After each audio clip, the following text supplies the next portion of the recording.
والفرقان الحميد ادفع بالتي هي أحسن السيئة۔ محترم سامعین اور سامعات،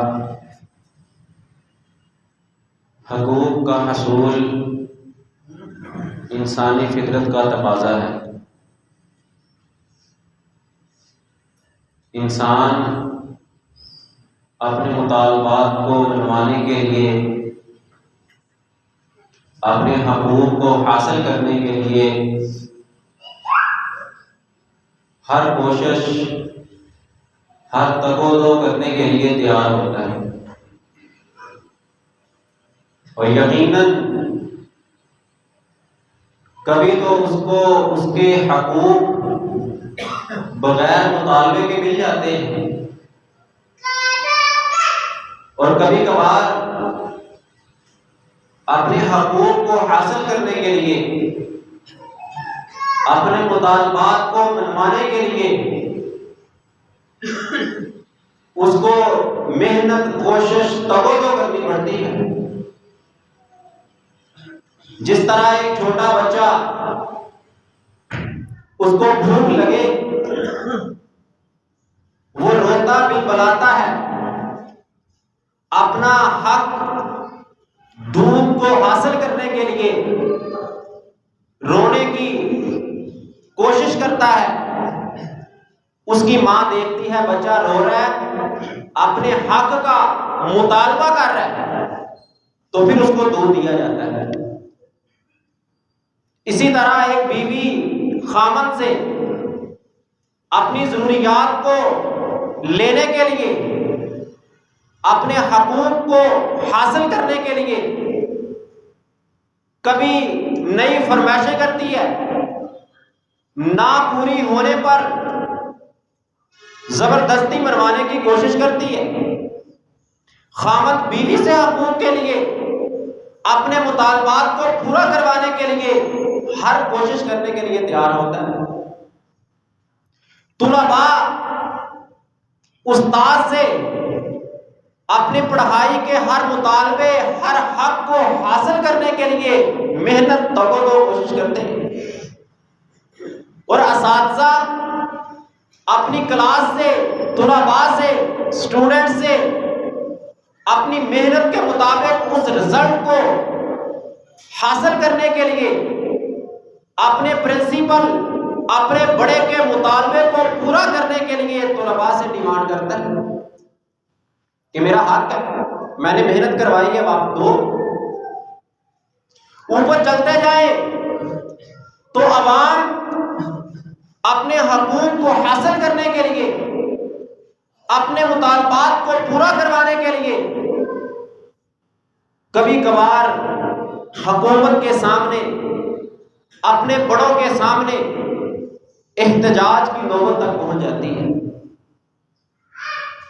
حقوق کو حاصل کرنا، اپنے مطالبات کو منوانا لازم ہے، ضروری ہے۔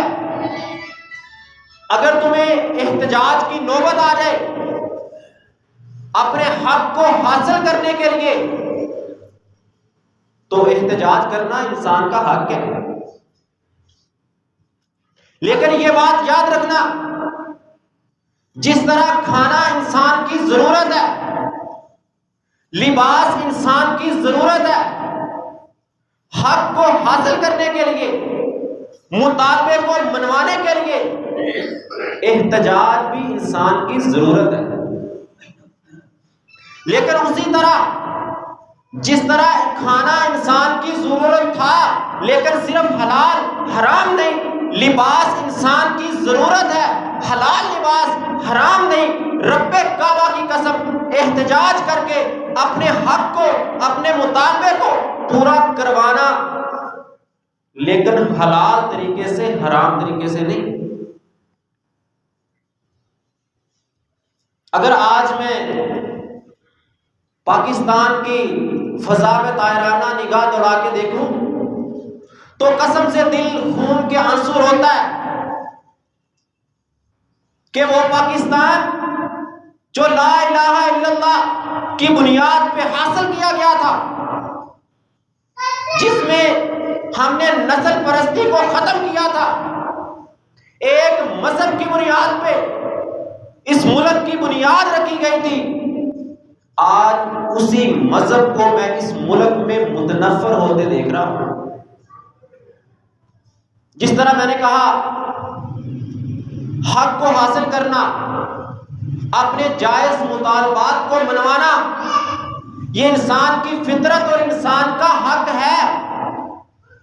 اگر احتجاج کرنا پڑے تو کر سکتا ہے، لیکن اس احتجاج میں ایسے امور تک پہنچ جانا، ایسے کاموں تک پہنچ جانا کہ تم اسلام کے جس حق کو مانگنے کا مطالبہ کر رہے ہو، کہیں ایسا نہ ہو کہ تمہارا غلط احتجاج کل قیامت کے دن الٹا تمہارے گلے پڑا ہوا ہو۔ شریعت کے آئینے میں ذرا دیکھتے ہیں کہ وہ شرعی احتجاج کون سا ہے، اس کا طریقہ کار کیا ہونا چاہیے، وہ کون سے امور ہیں جو احتجاج کے اندر ناجائز ہے بلکہ حرام ہے۔ سب سے پہلا کام، احتجاج کرو، حق لو۔ جس طرح میں نے شروع سے لے کر آخر تک، بچہ ماں سے حق مانگتا ہے، بیوی خامن سے حقوق کا مطالبہ کرتی ہے، خامن بیوی سے حقوق کا مطالبہ کرتا ہے، اولاد والدین سے حقوق کا مطالبہ کرتی ہے، شاگرد استاد سے، استاد شاگرد سے اپنے حقوق مانگتا ہے، عوام حکمرانوں سے اپنے حقوق لینے کا پورا حق رکھتی ہے۔ لیکن یہ سارے بچے سے لے کر عوام تک، حکمرانوں تک جو بھی حقوق مانگیں گے شریعت کے دائرے میں رہتے ہیں۔ سب سے پہلی بات جو انہیں اس حقوق کو حاصل کرنے میں احتجاج کے دوران تو غلط ہے، وہ ہے گالی مت دو۔ نبی محمد صلی اللہ علیہ وسلم نے فرمایا، ترمذی کی 1977 نمبر حدیث، لیس المؤمن بالطعان ولا اللعان ولا الفاحش ولا البذی، مومن تانے دینے والا، لعنت کرنے والا، فاحش گوئی کرنے والا اور بد زبان نہیں ہوتا۔ تمہارے ساتھ کسی نے زیادتی کی، ظلم کیا، تمہارا حق دبا لیا، تم پورا حق رکھتے ہو اس سے اپنا حق لینے کا، لیکن یہ بات یاد رکھنا، اگر اس حق کو لیتے لیتے تم نے اپنی زبان کا غلط استعمال کیا تو اس غلط استعمال کا گناہ تمہارے پلڑے میں پڑ رہا ہوگا۔ تمہارا حق کو مانگنا، مطالبہ کرنا، حق لینا، احتجاج کرنا درست تھا، لیکن اس احتجاج کے دوران، حق کو مانگنے کے دوران اپنی زبان سے گالیاں دینا، فحش باتیں کرنا، بد زبانی کرنا، بد گوئی کرنا، یہ غلط تھا۔ اس کا وبال، اس کا گناہ تمہارے نامہ اعمال میں لکھا جا رہا ہے۔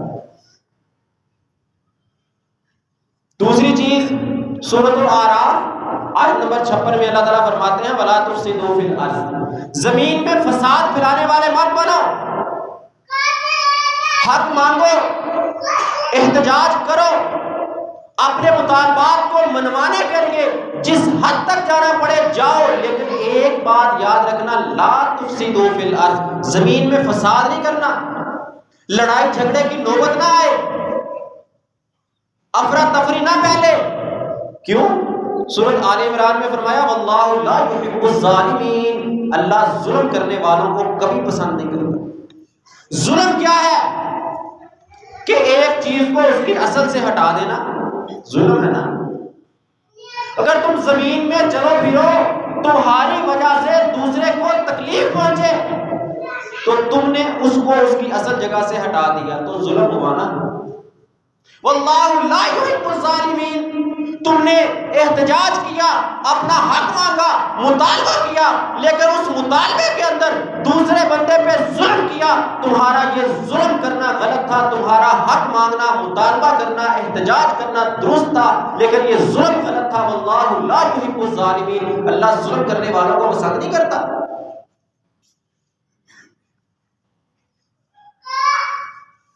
احتجاج کرو، حق مانگو، مطالبہ کرو، لیکن ایسے مت کرو کہ تمہارے اس احتجاج کی وجہ سے اسلام بدنام ہو جائے۔ فرمایا سورۃ البقرہ آیت نمبر 119 والفتنۃ اشد من القتل، فتنہ قتل سے زیادہ سخت ہے۔ تم اگر ایسے کرو گے، زمین میں اپنے حقوق کو منوانے کے لیے کوئی ایسا طریقہ اپناؤ کہ تمہاری وجہ سے اسلام پر حرف آئے، تو ایک نیا فتنہ جنم لے گا، تمہارے اپنے مسلم کہلوانے والے مسلمانوں کے خلاف کھڑے ہو جائیں گے۔ والفتنۃ اشد من القتل، قرآن کا اعلان ہے، قتل سے زیادہ سخت فتنہ ہے۔ اور آج اگر میں دیکھوں، ہم سب واقف ہیں سوشل میڈیا سے، احتجاجوں کے دوران لوگوں کی املاک کو نقصان پہنچایا جاتا ہے۔ احتجاج کس کے سامنے؟ حکمرانوں کے سامنے۔ مطالبات کن سے؟ حکمرانوں سے۔ حق کس سے لینا ہے؟ حکمرانوں سے۔ اور نقصان کس کی املاک کو پہنچایا جا رہا ہے؟ عام عوام کی۔ جس کی دکان جل گئی، جس کی گاڑی کو آگ لگ گئی، جس کی گاڑی کے شیشے ٹوٹ گئے، رب کعبہ کی قسم تو جب پوچھ، جب بھی اس سے بات کر، وہ کسی کا نام نہیں لے گا، وہ کیا کہے گا؟ یہ اسلام والے تو ہوتے ہی ایسے ہیں۔ تو تیرے اس احتجاج نے، تیرے اس غلط رویے نے حرف کس پہ ڈال دیا؟ اسلام پہ۔ حق مانگ، مطالبہ کر، لیکن طریقہ ایسا نہ ہو کہ تیرے اس طریقے کی وجہ سے اسلام بدنام ہو جائے، لوگ اسلام سے متنفر ہو جائے، لوگ اسلام کا نام لینے سے ڈرے، لوگ داڑھی والے کو دیکھ کے دہشت گرد کہیں، لوگ یہ کہیں یہ اسلام تو کون ہے؟ میں مسلم ہوں۔ اچھا، مسلمان وہی جنہوں نے احتجاج کے دوران گاڑیاں جلائی تھی، آگ لگائی تھی، املاک کو نقصان پہنچایا تھا، میں ایسے اسلام سے متنفر ہوں۔ اگر تیرے احتجاج سے لوگوں پر یہ اثر پڑے، رب کعبہ کی قسم کل قیامت کا دن ہوگا، اللہ کے نبی تجھ سے پوچھے کہ بتا تو نے اسلام کے نام پہ احتجاج کیا تھا تو اسلام کو متنفر بھی تو کیا تھا نا۔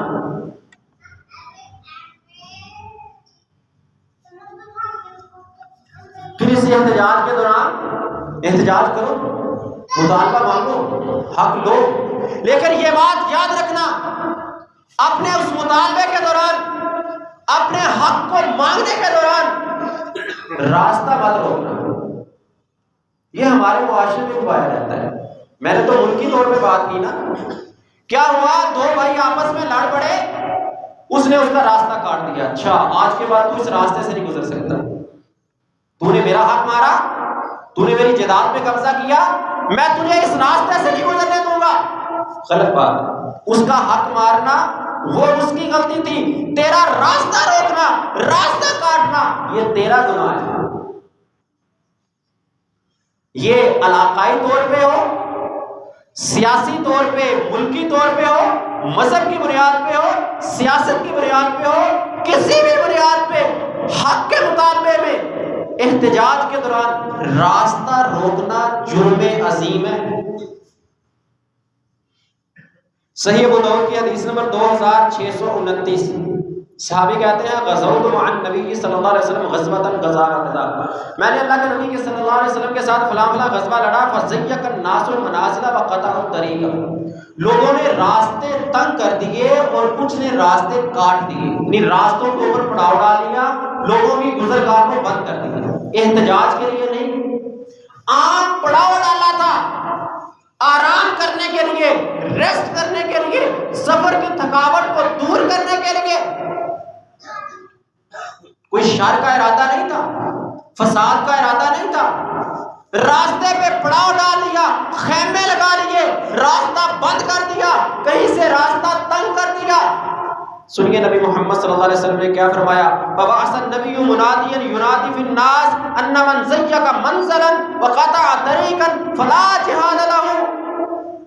اللہ کے نبی نے اعلان کرنے والا بھیجا، کہا جاؤ سارے لوگوں کو بتا کے آؤ، جس نے راستہ تنگ کیا جس نے کسی کا راستہ کاٹا فلا جہاد لہ، اس کا کوئی جہاد شمار نہیں ہوگا۔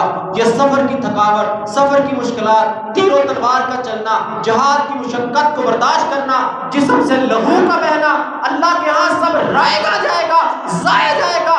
سبب کیا ہے؟ وجہ کیا ہے؟ صرف تمہارا عام لوگوں کا راستہ بند کر دینا، راستہ روک دینا۔ رب کعبہ کی قسم، اگر جہاد جیسا عظیم عمل عام راستہ روکنے کی وجہ سے ضائع ہو سکتا ہے، تو جس وجہ سے احتجاج کیا جا رہا ہے، جس وجہ سے حقوق کا مطالبہ کیا جا رہا ہے، اگر تم عام لوگوں کی شاہراہوں کو بند کر دو گے، روڈ بلاک کر دو گے، تمہارا رب اللہ تعالیٰ تمہارا وہ احتجاج اسلام کے نام پہ کیا ہوا اٹھا کے ردی کی ٹوکری میں پھینک دیں۔ یہ میرے لفظ نہیں ہے، نبوت والی زبان سے نکلے ہوئے الفاظ، میرے لیے نہیں، تیرے لیے نہیں، وہ عظیم صحابہ کے لیے جنہوں نے اللہ کے نبی کے ساتھ زندگیاں گزاری، اپنی جانیں قربان کرنے کے لیے تیار تھے، اپنے مال انبیاء پہ لٹانے کے لیے تیار تھے۔ ان کو اللہ کے نبی صلی اللہ علیہ وسلم نے کہا تھا، سنو، جس نے راستہ کاٹا، راستہ تنگ کیا، راستہ بلاک کیا، فلا جہاد لہ، اس کا کوئی جہاد نہیں ہوگا۔ مجھے کس نے یہ حیثیت دی کہ آج میں ان کے اسلام کے نام پہ راستے بلاک کروں، روڈ بلاک کروں؟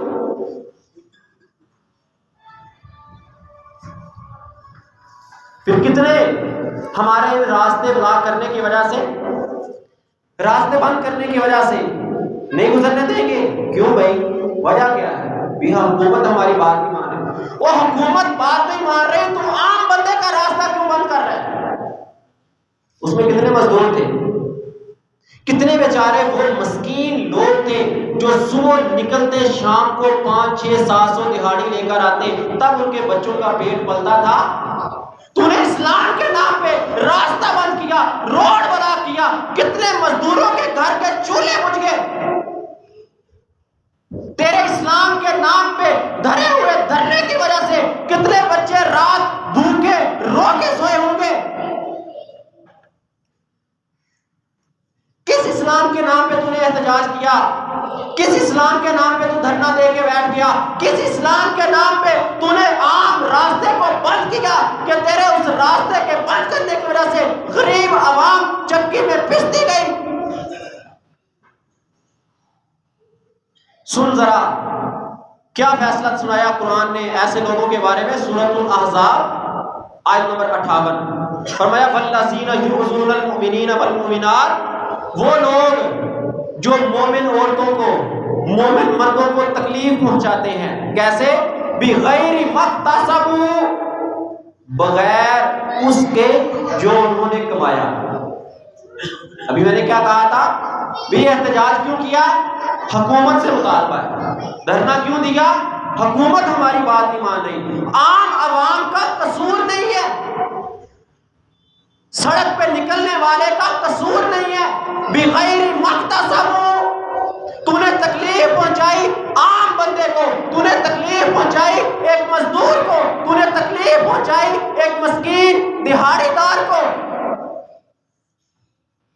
جس بیچارے کا صرف ایک رکشہ تھا، وہ صبح نکلتا شام کو 1000 دہاڑی کما کے بچوں کا پیٹ پالتا تھا، تو نے اس کے ایک رکشے کو آگ لگا دی۔ جس کی ایک کار تھی وہ دہاڑی کرتا تھا، تو نے اس کی کار کے شیشے توڑ دیے۔ کیوں؟ اسلام کے نام پہ احتجاج کر رہا ہے، اسلام کے نام پہ دھرنا دے کے بیٹھا ہے۔ کون نہیں مان رہا تیری بات؟ حکومت۔ تو قصور عوام کا کیا ہے؟ بغیر مکتسبوا، تو نے ان عام لوگوں کو، مومن مردوں کو، مومن عورتوں کو تکلیف پہنچائی بغیر مکتسبوا، بغیر ان کے کسی قصور کے، ان کا کوئی قصور نہیں تھا۔ تیرا مطالبہ حکومت سے تھا، تیرے حقوق حکومت نہیں ادا کر رہی، تیرے مطالبات حکومت نہیں مان رہی، تو نے تکلیف عام لوگوں کو پہنچائی۔ میں نہیں کہہ رہا، آسمانوں پہ بیٹھے رب نے قرآن نازل کیا۔ سورۃ الاحزاب آیت نمبر 58 ذرا سن، فَقَدِ احْتَمَلُوا بُهْتَانًا وَإِثْمًا مُبِينًا، ان لوگوں نے بہت بڑا بہتان اپنے سر پہ سوار کر لیا اور بہت بڑا گناہ اپنے گلے میں ڈال دیا۔ کیا منہ لے کے آؤ گے کل قیامت کے دن؟ اللہ اسلام کے نام پہ احتجاج کر کے بیٹھے تھے، اسلام کے دفاع کے لیے بیٹھے تھے، دوسری طرف سے وہ مسکین مسکین آئے گا، وہ مزدور آئے گا، یا اللہ یہ اسلام کے نام پہ دھرنا دینے والے، اس نے مجھے تکلیف پہنچائی تھی، یا اللہ میں اپنے مریض کو لے کے ایمبولینس میں اپنے باپ کو اپنے بیٹی کو جا رہا تھا، ان کے اسلام پہ دھرے ہوئے دھرنے کی وجہ سے، راستے کو بند کرنے کی وجہ سے، شاہراہ کو بلاک کرنے کی وجہ سے میرا بیٹا ایمبولینس میں دم توڑ گیا تھا، میرا باپ کی سانسیں اس ایمبولینس میں نکل گئی تھی، انہوں نے راستہ نہیں چھوڑا تھا، وہ تیرا گریبان پکڑ کے کل قیامت کے دن رب کی عدالت میں کھڑے ہوں۔ بغیر مقتصب، احتجاج کرو، حقوق مانگو، مطالبات لو، لیکن بغیر مقتصب، ایسے لوگوں کو تکلیف مت پہنچانا جن کا کوئی قصور نہیں ہے۔ احتجاج حق ہے، حقوق لینا حق ہے، مطالبات کو منوانا لازم ہے، بے لگام مت چھوڑو ان کو، لیکن کس طرح؟ اسلام کے دائرے میں رہتے ہوئے، اسلام کے دائرے میں رہتے ہوئے، شرعی حفاظت پہ عمل کرتے ہوئے، کسی عام انسان کو دکھ اور تکلیف نہ پہنچے۔ ابو داؤد میں حدیث نمبر 4242، عبداللہ بن عمر، بچوں کو بتا خاموش کروائے، بچے شور کر رہے ہیں بارے، شاہد بھائی بچوں کو خاموش کروائے۔ ابو داؤد کی حدیث نمبر 4242، عبداللہ بن عمر رضی اللہ عنہ کہتے ہیں قال كنا قعود عند رسول اللہ صلی اللہ علیہ وسلم فذكر الفتن، ہم اللہ کے نبی کے پاس بیٹھے تھے، اللہ کے نبی نے فتنوں کا ذکر کیا، فاکثروا فی ذکرها، بہت زیادہ ذکر کیا فتنوں کا کہ آنے والے وقت میں یہ فتنہ آئے گا، یہ فتنہ آئے گا، یہ فتنہ آئے گا، بے شمار فتنوں کا ذکر کیا، حتی ذکر الفتنۃ الاحلاس، یہاں تک کہ اللہ کے نبی نے احلاس کے فتنے ذکر کیے۔ فقال قائل یا رسول اللہ وما فتنۃ الاحلاس، ایک کہنے والے نے پوچھا ہے اللہ کے نبی یہ احلاس کے فتنے کیا ہیں؟ قال رسول اللہ یا حرب و حرب، آنے والے وقت میں حرب اور حرب کے فتنے آئیں گے۔ حرب کہتے ہیں افراتفری، فساد، کہ تو نکلا تیری وجہ سے لوگ بھاگ گئے، اپنے کام کو چھوڑ کے چلے گئے، تیری وہ نوعیت، تیری وہ کام کی سٹریٹجی، تیرا وہ طریقہ کار، حقوق کو مانگنے کا عمل کوئی ایسا تھا کہ لوگ سب کو چھوڑ کے بھاگنا شروع ہو گئے، افراتفری پھیل گئی، فساد پھیل گیا، اور پھر تیرے اس طریقے کے اندر حرب ہوئی، لڑائی ہوئی، قتل و غارت ہوئی۔ یہ نبوت والی زبان نے ان کو فتنہ قرار دیا ہے۔ میں نہیں کہتا، خود بتا دو کہ آج حقوق مانگنے والے، مطالبات کروانے والے، کیا ان کے احتجاجوں کے اندر افراتفری فساد نہیں ہے؟ کیا ان کے احتجاجوں کے اندر قتل و غارت، لڑائی جھگڑے، فساد نہیں ہے؟ اگر ہیں تو نبوت والی زبان سے نکلے ہوئے الفاظ کے یہ فتنہ ہے۔ صحیح مسلم کی حدیث نمبر 2613، فرمایا ان اللہ یعذب الذین یعذبون الناس فی الدنیا، نبوت والی زبان کے نکلے ہوئے لفظ ہے، میری کسی پروفیسر کی بات نہیں ہے۔ ان اللہ یعذب الذین یعذبون الناس فی الدنیا، اللہ ایسے لوگوں کو کل قیامت کے دن سزا دے گا جنہوں نے دنیا میں لوگوں کو سزائیں دی، دینا سزائیں ہم نے۔ قصور کس کا تھا؟ حکومت کا۔ قصور کس تک کا تھا؟ گورنمنٹ کا۔ انہوں نے بات نہیں مانی، مطالبہ نہیں پورا کیا، پکڑ دکڑ تو حکومت نے کی، لیکن سزائیں، عذاب، فتنہ میں مبتلا ہم نے عام عوام کو کیا۔ کل قیامت کا دن ہوگا، یہی عام عوام آئے گی، گریبان پکڑے گی، یا اللہ ہمارا کوئی قصور نہیں تھا، انہوں نے ہم پہ ظلم کیا تھا، ہمیں سزائیں دی تھی، ہمیں عذاب میں ڈالا تھا، ہمیں فتنے میں مبتلا کیا تھا، ہم بدلہ لینا چاہتے ہیں۔ اور رب کعبہ کی قسم، تمہارے وہ اسلام کے نام پہ کیے ہوئے احتجاج، اسلام کے نام پہ دیے ہوئے دھرنے، سب اللہ ردی کی ٹوکری میں پھینک دے گا۔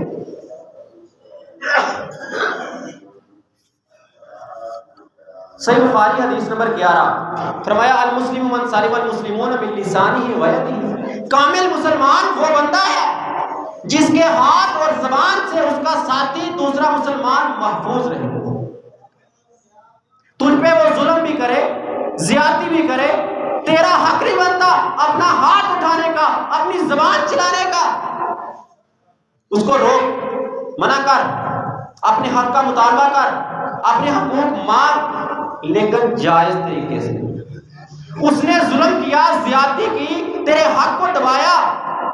آج کل کیا ہے، کسی نے کسی کی زمین پہ قبضہ کر لیا، میں جذباتی ہو گیا، گھر گیا، پسٹل اٹھایا، گن اٹھائی اور نکل آیا، جا کے دھڑ فائر نکالا، اس کو مار دیا۔ یہی ہے نا، المسلم من سلم المسلمون من لسانہ و یدہ۔ اس نے اپنے آپ کو گناہ گار کیا، اب تیرا حق دبا کے، تجھ پہ ظلم کر کے، تو صبر کر لے، دنیا فانی ہے، چند دنوں کے بعد ختم ہو جائے گی، کل قیامت کے دن رب کی عدالت میں تو اپنا حق نیکیوں کی صورت میں لے سکتا ہے، لیکن اگر تو کیا گھر میں لاٹھی اٹھائی، کلہاڑی اٹھائی، پسٹل اٹھایا، گن اٹھایا، اپنا حق لینے کی خاطر اس کو دنیا سے اڑا دیا، تو بھی گناہ گار ہے، وہ بھی گناہ گار ہے، دونوں کل قیامت کے دن رب کی عدالت میں مجرم بن کے آؤ گے۔ اور یہی اگر میں حق مانگتا مانگتا اوپر چلا جاؤں، حکومت سے مانگنا شروع کر دوں حق، اور اس حکومت میں حتیٰ کہ حکومت کے خلاف بھی اپنا ہاتھ نہیں اٹھا سکتا، زبان نہیں چلا سکتا، ادب کے دائرے میں رہ کے شرعی قوانین کے مطابق احتجاج ریکارڈ کروا سکتا ہوں، حکومت سے مطالبات نکلوا سکتا ہوں، کروا سکتا ہوں، یہ میرا حق ہے، لیکن حکومت کے خلاف ہاتھ نہیں اٹھا سکتا۔ یہ ایک الگ موضوع ہے، کبھی موقع ملا تو انشاءاللہ اس پہ تفصیل سے دلائل سے بات کرو گا۔ یہاں بات کر رہا ہوں عام عوام بغیر مکتسبوں کی، کہ جن کا قصور ہی نہیں ہے، جن کا جرم ہی نہیں ہے، ان کو نقصان پہنچانا۔ المسلم من سلم المسلمون من لسانہ و یدہ۔ اگر میں اپنے آپ کو کامل مسلمان کہتا ہوں، اگر میں اپنے آپ کو کامل عاشق رسول، محب رسول، محبت کا دعویٰ، حقوق کا مطالبہ لینے والا، تو پھر یاد رکھ، نبوت والی زبان کے نکلے ہوئے لفظ صحیح بخاری حدیث نمبر 11 کے اندر رقم ہے کہ تیرے ہاتھ سے کسی کو تکلیف نہ پہنچے، تیری زبان سے کسی کو تکلیف نہ پہنچے، پھر تو کامل مسلمان ہوگا، تو حق بھی مانگ، مطالبہ بھی کر، کل قیامت کا دن ہوگا، رب پوچھے گا بندے کیا لے کے آیا؟ یا اللہ اسلام کے نام پہ احتجاج کیا تھا، یا اللہ اسلام کے نام پہ دھرنا دیا تھا، یا اللہ تیرے نبی کی محبت کی خاطر کٹ مرنے کے لیے تیار تھا، لیکن تیرے نبی کا حکم آیا تھا کہ تیرے ہاتھ سے کسی کو تکلیف نہ پہنچے، تیری زبان سے کسی کو تکلیف نہ پہنچے، میں نے اس پہ عمل بھی کیا تھا، ہاتھ کو روکا تھا، زبان کو روکا تھا، احتجاج بھی کیا تھا، مطالبہ بھی مانگا تھا، حق بھی کیا تھا، مل گیا تو تیرے لیے، نہ ملا تو اللہ کے ہاں تو بری الذمہ ہوگا۔ اگر تو حق لیتے لیتے اپنے ہاتھوں کے ساتھ دوسروں کو تکلیف پہنچاتا رہا، زبان سے گالی گلوچ، بد زبانی، فحش گوئی کرتا رہا، تو حق ملے یا نہ ملے تیرے نامہ اعمال میں کالے اعمال لکھے جاتے ہیں۔ صحیح مسلم حدیث نمبر 2617 فرمایا لا یشیر احدکم الی اخیہ بالسلاح، تم میں سے کوئی ایک اپنے بھائی کی طرف کسی اسلحے والی چیز کے ساتھ اشارہ مت کرے۔ چلانا دور کی بات ہے، وار کرنا دور کی بات ہے، صرف اپنے اس اسلحے والی چیز سے اشارہ کرنا منع کیا۔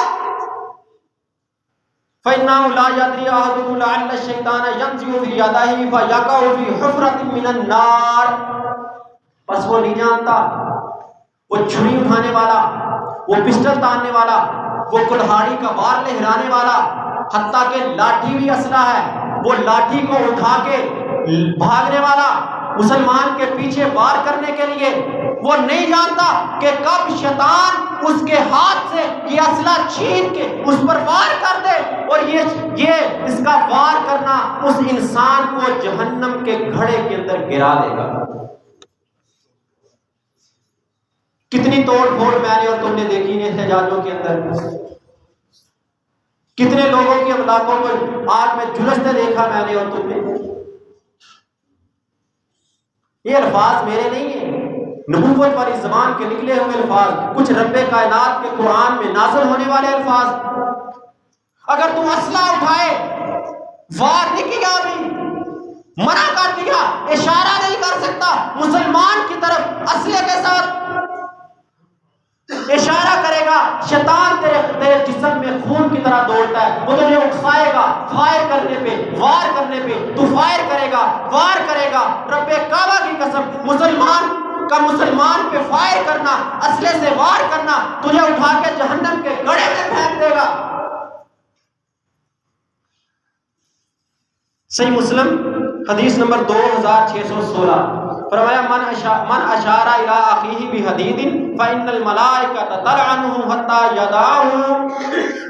تو کسی مسلمان کی طرف اشارہ کرے اسلحے کے ساتھ، رب کے فرشتے تجھ پر لعنت بھیجتے ہیں۔ کب تک؟ حتی یدعہ، یہاں تک کہ تو اپنے اشارے کو ہٹا لے، چھوڑ دے۔ جب تک تو اسلحہ تانے رکھے گا فرشتے تجھ پہ لعنت کرتے رہیں گے، یہاں تک کہ تو اپنے اسلحے کو نیچے کر لے۔ یہ میری نہیں، نبوت والی زبان سے نکلے ہوئے سچے اور سچے لفظ ہیں۔ صحیح مسلم 2616 نمبر حدیث۔ اللہ تعالیٰ فرماتے ہیں قرآن میں وَلَا تَعْثَوْا فِي الْأَرْضِ مُفْسِدِينَ، زمین میں فساد کرنے کے لیے مت پھرو زمین میں، اپنے حقوق کو لینے کے لیے جہاں تک جا سکتے ہو جاؤ، مطالبات مانگو، لیکن ایک بات یاد رکھنا، وَلَا تَعْثَوْا فِي الْأَرْضِ مُفْسِدِينَ، فساد کرنے والے، لڑائی مچانے والے، افراتفری مچانے والے یہ مت بنو۔ اور آج ہمارا کردار کیا ہے؟ ہمارے احتجاج کتنے پرامن ہیں؟ بخاری مسلم کی حدیث فرمایا المسلم من سلم المسلمون من لسان المسلم اخو المسلم لا یظلمہ ولا یخذلہ ولا یحقرہ۔ مسلمان کا بھائی ہوتا ہے، وہ کسی اس پہ ظلم نہیں کرتا، اس کو اکیلا نہیں چھوڑتا۔ لیکن آج میں نے تو مسلمان ہونے کے باوجود مسلمان پہ ظلم بھی کیا، اس کو اکیلا بھی چھوڑا۔ ولا یحقرہ، وہ مسلمان کو حقیر نہیں جانتا، میں نے حقیر بھی جان لیا۔ صحیح بخاری صحیح مسلم کی حدیث حجۃ الوداع، اللہ کے نبی صلی اللہ علیہ وسلم خطبہ دے رہے ہیں، کیا کہہ رہے ہیں؟ ان دماءکم واموالکم واعراضکم علیکم حرام کحرمت یومکم ھذا وشہرکم ھذا فی بلدکم ھذا الی یوم تلقون ربکم۔ اے صحابہ، اے امت محمدیہ کے لوگوں، سن لو، تمہارے خون، تمہارے مال، تمہاری عزتیں ایک دوسرے کے اوپر حرام ہیں، جس طرح یہ حرمت والا گھر، حرمت والا دن، حرمت والا مہینہ تم پر حرام ہے۔ 2-4 دنوں کے لیے نہیں، تب تک جب تم اٹھائے جاؤ، اللہ کے سامنے کھڑے کیے جاؤ، تمہاری سانسوں کے نکلنے تک تمہاری پوری کی پوری زندگی ایک مسلمان کا دوسرے مسلمان پہ خون کرنا، قتل کرنا، مال کو لوٹنا، اس کی عزت کو پامال کرنا، یہ سب حرام ہے۔ آج کوئی کعبہ پہ وار کرے نعوذ باللہ تو ہم کے نکلیں گے نا، اللہ کے نبی کی شان پہ وار ہوا تو ہم سب نکل پڑے۔ لیکن ایک مسلمان کی جان کی حرمت کعبے کی حرمت کے برابر نبوت والی زبان کہہ کے جا رہی ہے، لیکن ہمیں اس کا احساس نہیں۔ ہم لوگوں کا بے دریغ قتل کیے جا رہے ہیں، ہیلے بہانے بنا کے لوگوں کی املاک کو آگ لگائے جا رہے ہیں۔ کل قیامت کا دن ہوگا، حوض کوثر پہ جائے گا پانی پینے کے لیے، نبوت والی زبان آگے سے بولے گی، او بندے میں نے تو تجھے بتایا تھا، میری حدیث تجھ تک پہنچی تھی، بخاری اور مسلم میں، امام بخاری امام مسلم نے رقم کی تھی۔ حجۃ الوداع کے موقع پہ میں اپنے صحابہ کو سنا کے آیا تھا، تیرے کانوں میں اس کی آواز گونجی تھی، ان دماءکم واموالکم واعراضکم حرام، تمہارے آپس کے خون، تمہارے مال، تمہاری عزتیں حرام ہیں۔ پھر بندے تم نے لوگوں کے مالوں کو کیوں جلایا تھا؟ تم نے لوگوں کا قتل کیوں کیا تھا؟ تو کہے گا یا اللہ میں تو اسلام کے نام پہ نکلا تھا، میں تو عاشق رسول محب رسول بن کے نکلا تھا، میرا تو دعویٰ اسلام کو قائم کرنے کا تھا۔ تو کیا نعوذ باللہ نعوذ باللہ محمد عربی اسلام کو قائم کرنے کے لیے نہیں آئے تھے؟ کیا وہ اسلام کو دنیا میں مٹانے کے لیے آئے تھے؟ جو اسلام کو قائم کرنے کے لیے آئے، اسلام کی بنیادیں اس دنیا میں گاڑ کر گئے، ان کی زبان سے نکلے ہوئے لفظ انسان، حقوق، مال، امت محمدیہ کے بندے اپنے حق کا مطالبہ ضرور کر، لیکن ایک بات ضرور یاد رکھنا، ان دماءکم و اموالکم و اعراضکم حرام، تمہارے خون، تمہارے مال، تمہاری عزتیں آپس میں حرام ہے۔ مت کسی کا قتل کرنا، مت کسی کی املاک کو آگ لگانا، مت عام انسانوں کے راستوں کو روکنا۔ یہ نبوت والی زبان تمہیں ایک ایک سبق سکھا کے گئی تھی، پھر تم نے اس سب پہ کیوں عمل نہیں کیا؟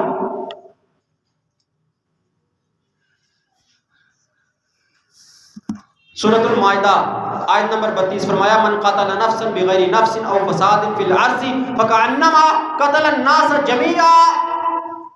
قرآن رب کا، جس نے کسی انسان کو قتل کیا بغیر کسی جان کے بدلے یا زمین میں فساد پھیلاتے ہوئے، گویا کہ اس نے پوری انسانیت کا قتل کر دیا۔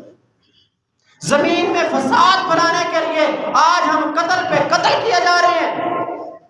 کبھی زمینوں کی لڑائی پہ قتل، بھائی بھائی کے جھگڑے کا قتل، گھریلو حالات سے تنگ آ کے قتل، کبھی اپنے مطالبات پورے نہ ہونے پہ قتل، کبھی اپنی نجائز توجیہات نکال کے دوسرے لوگوں پہ قتل۔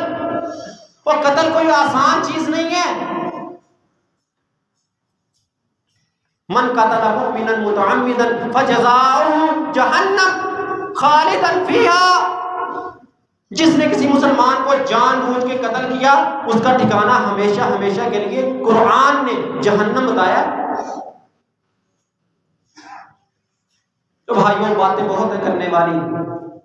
یہ ہمارے احتجاج، یہ ہمارے دھرنے چھوٹی سطح سے لے کر ملکی سطح تک، ٹوٹل ہر دھرنے کی، ہر احتجاج کی، ہر حق کے مطالبے کی بات کرتا ہوں۔ ان مطالبات کے اندر اپنے حقوق ضرور لینے چاہیے، اپنے حقوق کا مطالبہ ضرور کروانا چاہیے، لیکن ایک بات یاد رکھنا، ان حقوق کے مطالبات کو پورا کرواتے کرواتے، اپنے حقوق کو بنواتے کہیں ایسا نہ ہو کہ ہم اسلام سے خارج ہو جائیں، اسلام سے نکل جائیں، ہمارے ہاتھوں سے کچھ ایسے اعمال نہ سرزد ہو جائیں کہ کل قیامت کے دن ہم اللہ کو منہ دکھانے کے قابل نہ رہیں، اللہ کے نبی سے حوض کوثر کا جام پینے کے قابل نہ رہیں۔ اپنے حقوق ضرور مانگو، اپنے مطالبات ضرور پورے کرواؤ، لیکن شرعی طریقے کے مطابق۔ اللہ تعالیٰ ہمیں ہم بات کو سمجھ